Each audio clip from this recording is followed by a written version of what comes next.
Rigtig mange gange i løbet af en uge bliver jeg spurgt om, hvad er det, der skal til for at komme ind i Galleri NB? Hvad er det, der gør, at I udvikler den og den kunstner? Og det er jo også rigtig svært, fordi der er rigtig mange at vælge mellem. Men når det kommer dertil, så er der i hvert fald 2 grundprincipper, som jeg kigger på, når jeg skal vælge ud. Og det ene, det er, at man skal være en rigtig dygtig håndværker. En håndværker forstået på den måde, at man kan sige kram.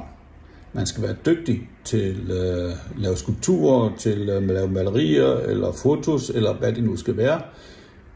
Men det afspejler sig næsten altid i den færdighed, som den enkelte har, om man kan noget mere end de fleste. Og det næste er selvfølgelig personligheden. Personligheden i det udtryk, som kunstværket kommer til at bestå af. Det skal have nerve, det skal have vinkel, det skal have et budskab, det skal have det, der gør, at det bliver dybest set fascinerende at kigge på. Så 2 ting. Man skal kunne sit håndværk, og så skal man have en stærk kunstnerisk profil, en personlighed, som er interessant at kigge på.